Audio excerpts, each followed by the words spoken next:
Another tutorial video for your viewing pleasure. Today we're going to talk about nuclear decay. We're going to go over problems from your homework assignment, which you are to do in your notebook. So you're actually going to copy these questions into your notebook. I'll kind of go over how to shorthand so you don't have to write a nuclear equation, blah, blah, blah. So we'll go over that. We'll do a few from here, at least the first two, maybe the first four, depending on how quickly I go through this. You'll definitely want your periodic table. And I'm just going to briefly go over your notes on alpha decay and beta decay, which are the two types of nuclear decay equations you're going to be writing in your homework assignment.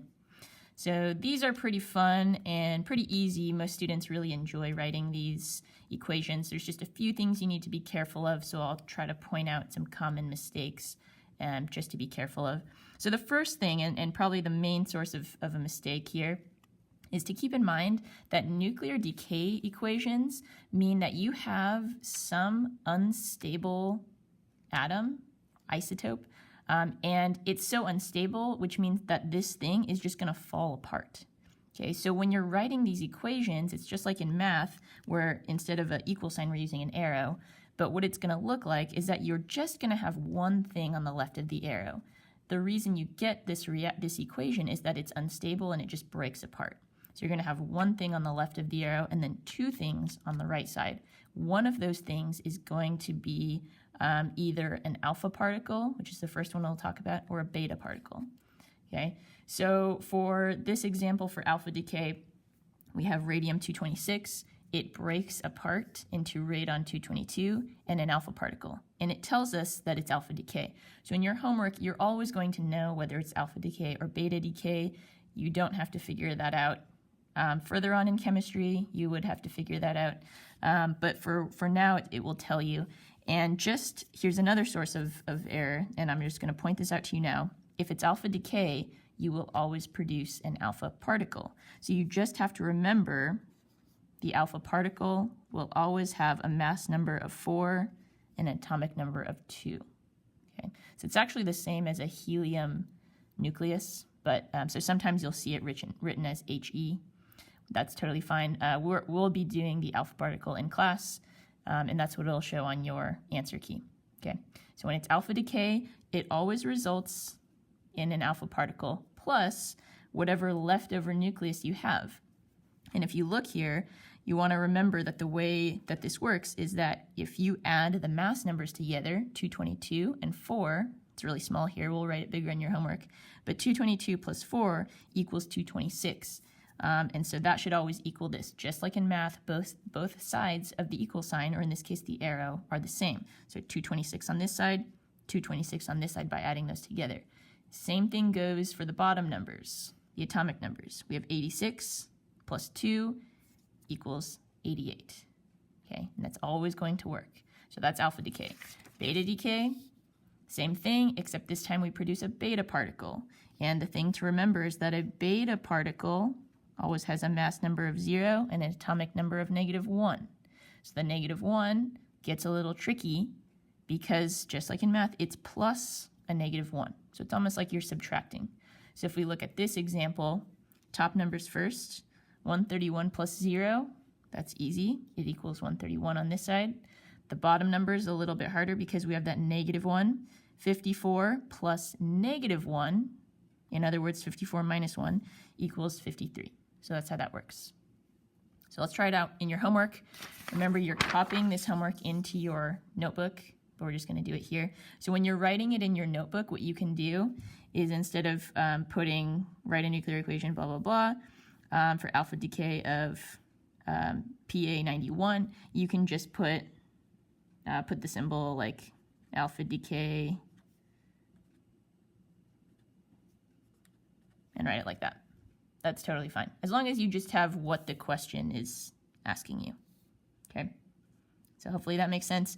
Let's just jump into this one, and let's see. This is protactinium.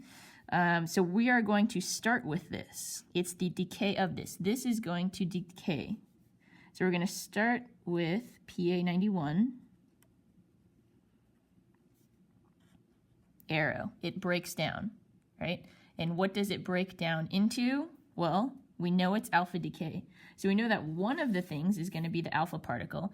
The order that you put these things does not matter. Okay, so I'm actually going to put the alpha particle first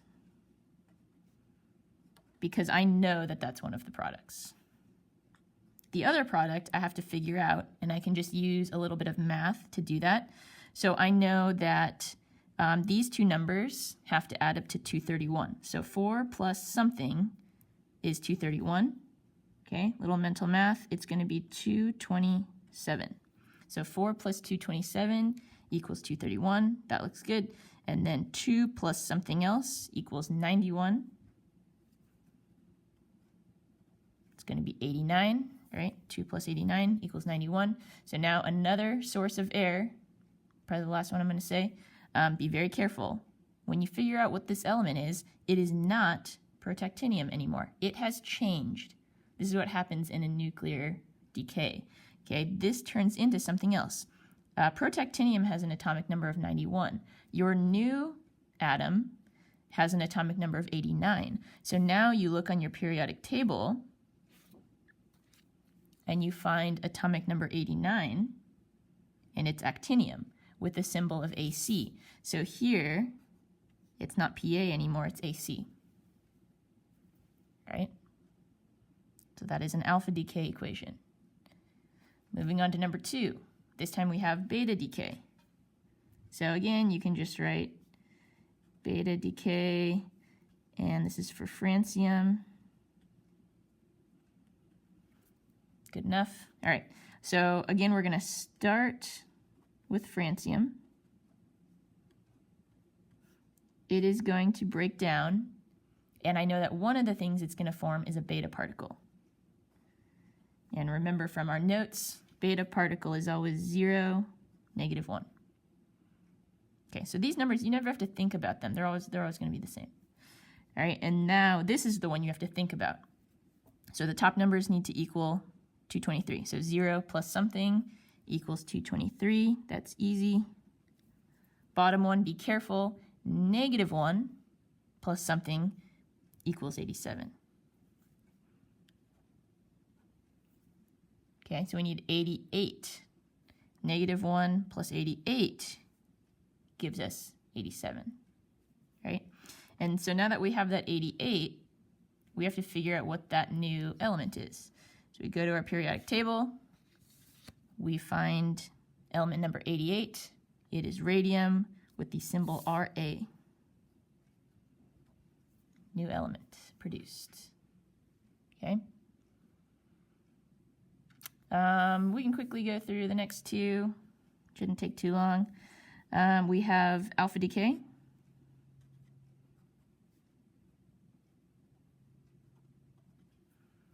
Okay, so I know alpha decay produces an alpha particle. And to figure out the other particle, we use some math here. So 4 plus something is 149. It's going to be 145. 2 plus something equals 62. It's going to be 60. We need to figure out what element that is. So we look on our periodic table. We find 60, which is actually down here. So 60 is neodymium Nd. Okay, so notice the periodic table. We'll learn more about this later, but notice it goes 55, 56, 57, and then there's this line here. Actually, this whole section down here fits right here.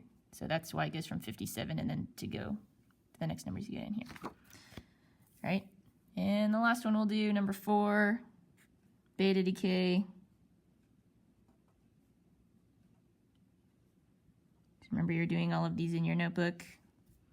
Beta decay, I know, is going to produce a beta particle. Always 0, -1. So 0 plus something equals 165. -1 plus something equals 61.